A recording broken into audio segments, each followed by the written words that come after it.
An AI chatbot promotes a crypto coin to $273 million mark. Oh, wait, let me just make sure that we're right on that. Up to $289 million in market cap and growing. And so, if you're like me, you may be asking, how the did something like this happen? And so I'll give you the full rundown, but here's the TLDR, right? AI researcher programs two large language models to have a conversation with each other and infinite, right? They just keep going, they just keep talking. And from this, an idea is birthed. And they take this idea and it gets promoted on X by another AI chatbot. And the idea is good, I guess.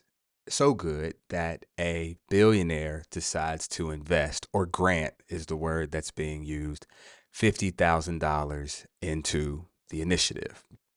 And so, of course, this spawns virality, right? And now you have fear of missing out and so forth. And so now, as I've mentioned, it's up to $289.6 million market cap. And so this has major implications, and I hope that you guys really listen to this, stick around and listen to this, because we're going to work our way through this. I've spent the entire morning, night, kind of just looking through and just so I can give this information so you guys have it. And so, start from the beginning. Early April of this year, there's an AI researcher. His name is Andy Ari. I think I have to see the pronunciation on this, but he wrote a thesis paper, and I have this thesis paper here that I will show you guys because it is called "When AI Plays Godsey: The Emergence of Heresies of Large Language LLM Theisms."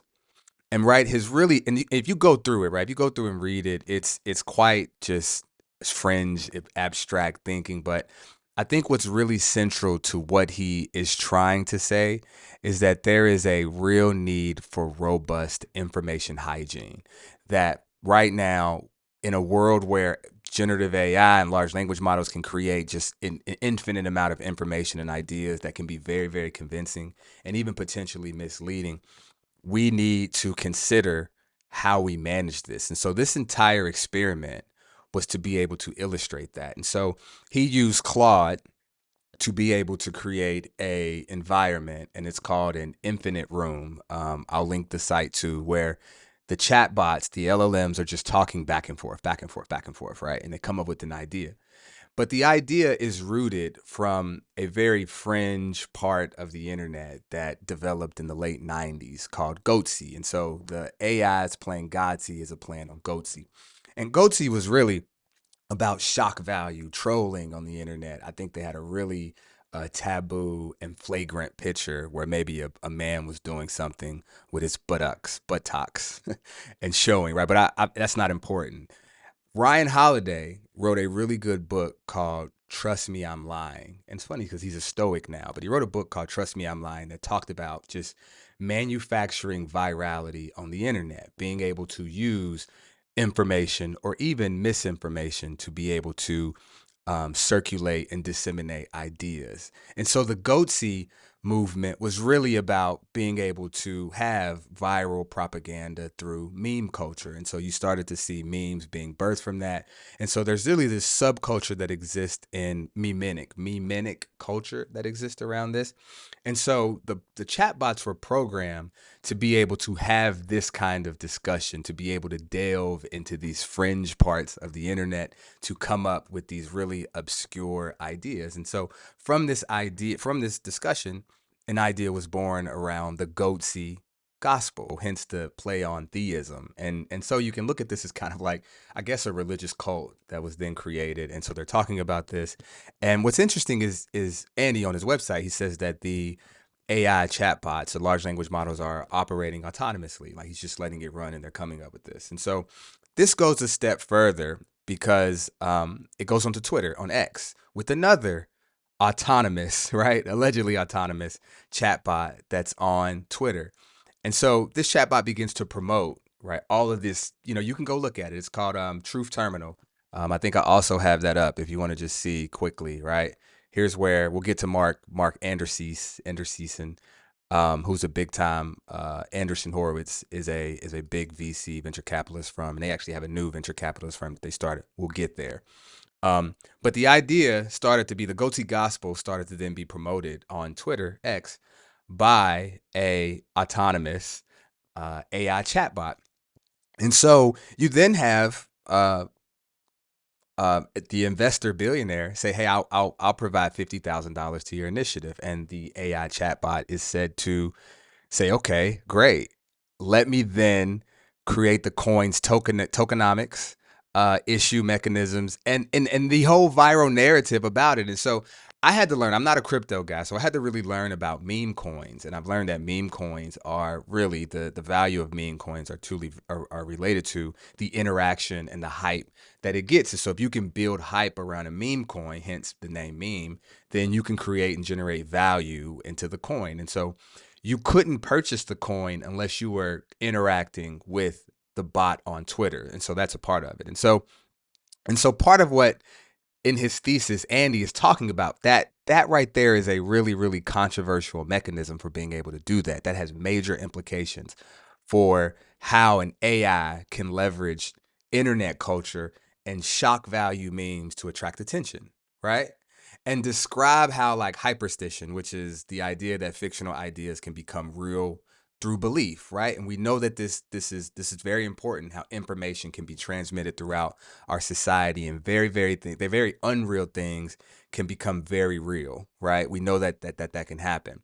And so this applies to what is called Goatius Maximus. And so now you have the context for Goatius and like how it was rooted in Goatsy, right, from the late 90s and what existed in that. And then Goatius Maximus is the name of the coin with goat.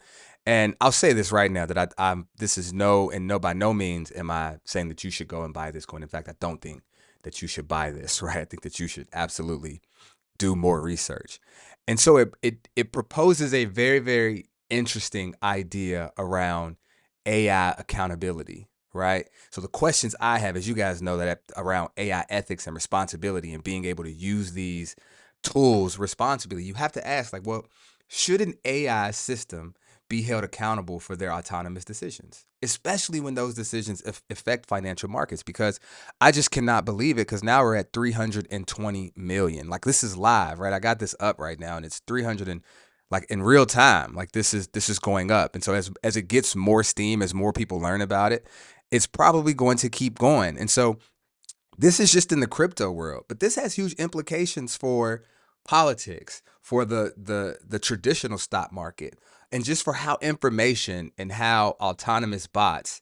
I mean, this is the whole dead internet theory, man. This is very, very real. And so, what is the ethical need for human oversight when AI systems create or promote financial products, y'all? Like, this is a real, right now in real time, these questions, right? And so I talked about Western cultural thought because we are dealing with the matter of ethics and governance and politics.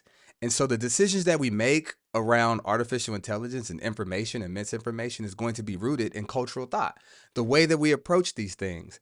And so right now, if you just think about like Section 230, and so Section 230 of the Communication Decency Act protects internet companies and platforms like X or Facebook, or Instagram or TikTok, in terms of that they can't be held liable or accountable for the information that's posted from the users. User generated content is that they're not held liable for that. And so things like that, you start to wonder, like, well, what kind of protection is going to be put in place for consumers, right? It's like you almost have to protect consumers from themselves.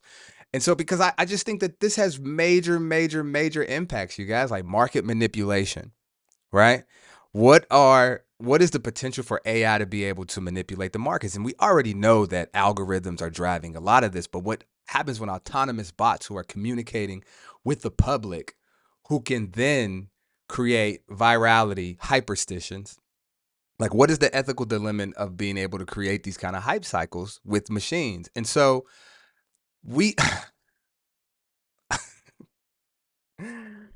I don't know, man. Like, my mind is totally blown. We're at 322 million. And so if you guys want to check this out, I think that there's a lot of information to comb through. And I don't know where we go from this, but I really think that this is something that we should absolutely be having discussions about. This is where the intersection between technology and culture and society sits perfectly.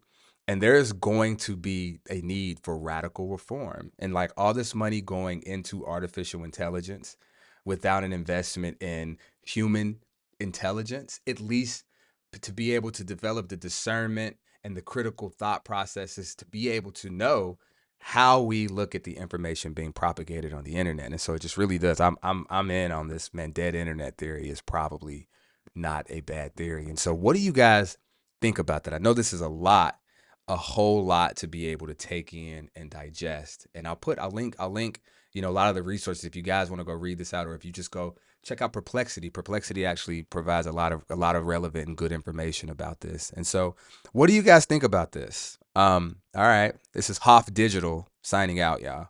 Peace.